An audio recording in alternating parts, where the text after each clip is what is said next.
So that's given that, then the last one that we have to find is the marginal distribution for x1. But when you consider this,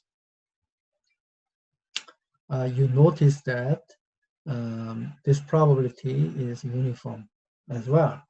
So you note that from, I mean, you can obtain that from here, okay? So x1 is this one right here, and these are the cases. So you add up all the cases for this, that is quarter plus quarter, so it is half when x is equal to 1. So you add up all these joint distributions, so it is half again. So that's the marginal for x1. So after you have obtained all these probability distributions, then you are ready to calculate the mutual information. So mutual information between x2 and x3 given x1, by definition, is expectation of this distribution and the log 2 of joint over product. All right. So in this notation, we are treating this as a random variable. Okay. So this here whole thing is a random variable. All right. So that random variable is averaged over this distribution. So that expression is written explicitly as this. So that is random variable, and you are taking the random expectation of the random variable. So that is the definition of mutual information, this conditional mutual information. All right.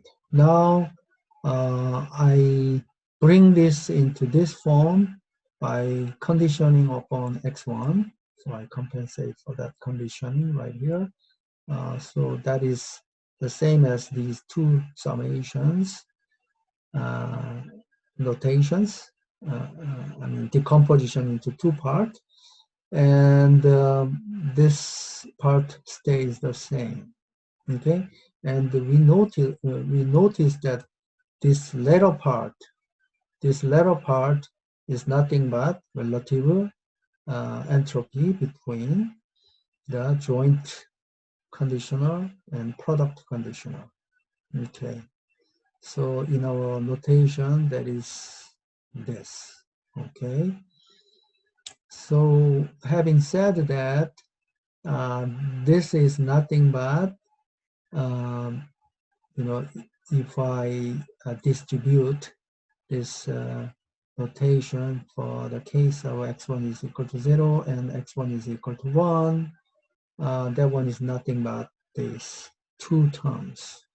And notice that when x1 is equal to 0, then this is nothing but mutual information between x2 and x3 when x1 is equal to 0, right? And that one is, in previous example, came out to be 1, right? And this probability is half, and this one is 1. And same with this one, half, and this expression is 1 again. So the whole thing came out to be log of 2, which is 1. So we have made a big progress here, okay? So that is the case. We can generalize this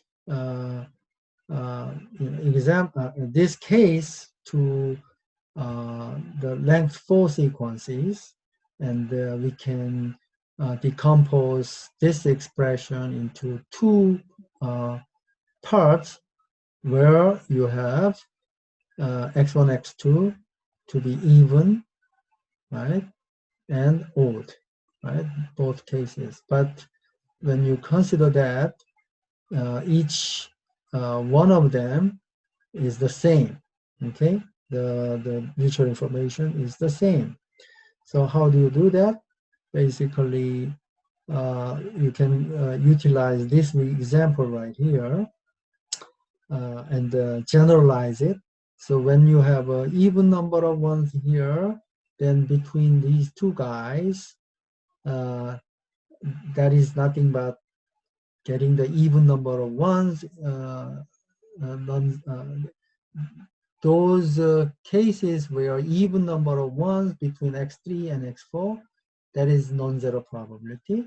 And when x3 and x4 have an odd number of ones, this is equal to 0. So that is exactly the same case as this one right here, okay? Even number of ones, right? And for odd number of ones in x1 and x2, that is exactly the case as this one, okay?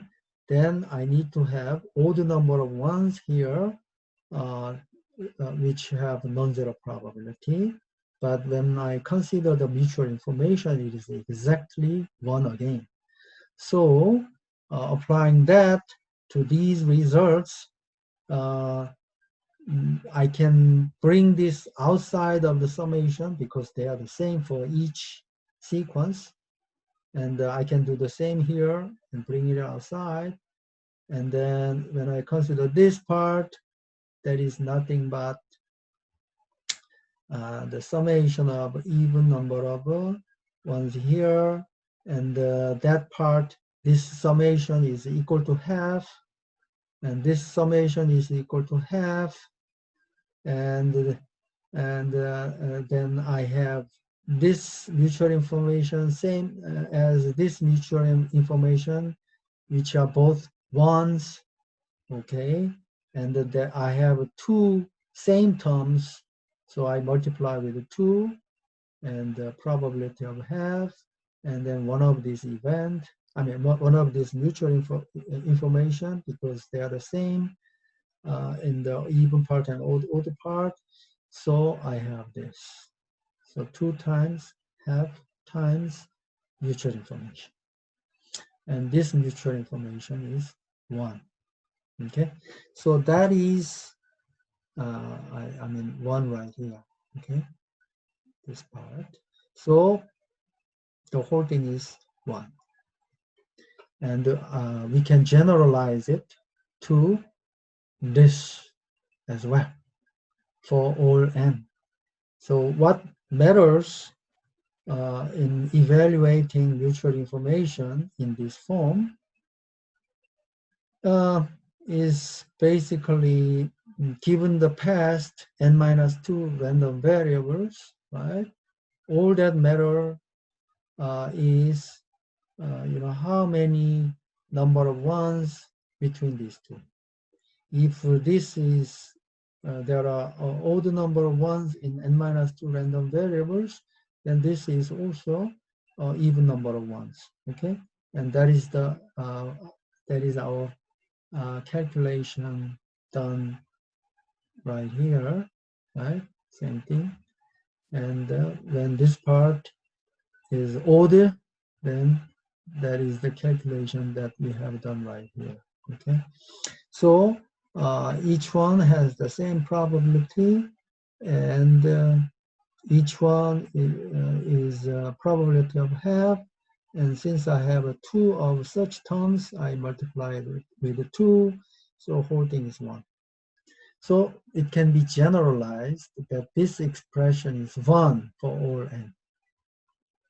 Okay, so this is long version, long version, right? Not wrong, but long version, based on calculation of joint distribution, and we derive the marginals and conditionals and make sure we correctly apply the definition of mutual information and so on and so on.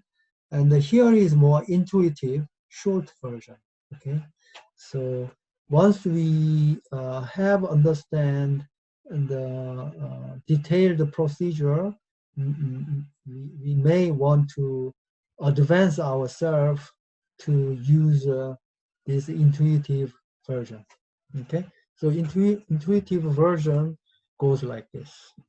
All right, the mutual information between the last two random variables given n minus 2 previous ones can be written as, by the definition of mutual information, is entropy on xn given x1 through xn minus 2 minus x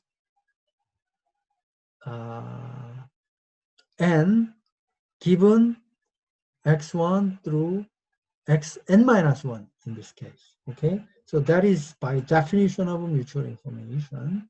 Okay, and notice that the second term right here, when you have determined those random variables from x1 to xn minus 1, okay, so this can be even number of ones here. Then what that tells us for the xn, random variable xn, since all of them up to n minus 1 is determined to be even number of ones, this one has to be equal to 0, right? That is the case, right? And what about that these random variables have odd number of ones? If this has odd number of ones, right, this last random variable has to be 1, right? That way we have the whole sequence of length n as even number of ones, which has non-zero probability. If it has odd number of ones, the length n sequence has joint probability, which is equal to 0. Okay, so given n minus 1 previous random variables, the last one has no uncertainty. It is deterministic. Okay, so there is no uncertainty given past n minus 1 random variables. So this latter part, the uncertainty is 0. So entropy is 0.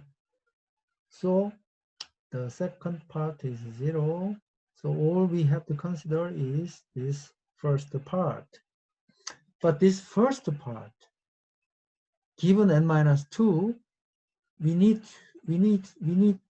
we have uncertainty on xn because it depends on xn minus 1 as well. Okay, but as we have seen in previous cases, xn and xn minus 1 has a joint distribution given the rest is just even number ones, right? Has a positive, non-zero probability, basically xn minus 1 to be 0, 0, or 1, 1. Other cases have 0 probability, right? So as we have noticed that, then basically this entropy for one of them is 1, right? 1 bit. But let's go slowly, okay? So we need to evaluate this expression, and by the definition of entropy, it can be written as this form, right? So the expectation of inverse log, or I condition upon each and every cases of realization here, and I multiply with the probability of such sequence. And then here I have even number of ones, and then I have odd number of ones. And when I do that, I can evaluate each one of them. Okay, so I evaluate each one of them, but I notice that each one of them has the same entropy. So I bring each one outside of the summation. Outside of the summation, I can write this way. And then some of these rest of the probabilities, because it's only of the half the number of cases, so the this probability has to be equal to half, and then same for the odd part, so it is equal to half. Okay, so I multiply that probability with a half, that entropy with a half, this one with a half again. And then here, the uncertainty on conditioning on even number of ones here, this entropy for the last random variable is uniformly distributed, so it is 1. And same goes for here as well. So that is equal to 1. So here is the explanation for the last part. So note that the conditional joint distribution, here conditioning here means that all this conditioning that I have done. So all this conditioning, like even number of ones in n-2 random variables is conditioning, right? Because I don't want to clog the space up with the conditioning of all these random variables, right? So I just have a shorthand notation. I use subscript C to denote that. This is conditioning on this part, okay? So, and then the joint distribution is xn equal to 0, xn minus equal to 0. Since I conditioning on even number of ones, then this is probability of half, this one 0, this one 0, 1, 1, even number of ones, so it is half, okay? Then the marginal distribution for xn is uniformly distributed. Okay, does the final equality holds? This equality holds. Okay, so that's the shorter version, more intuitive version of the solution.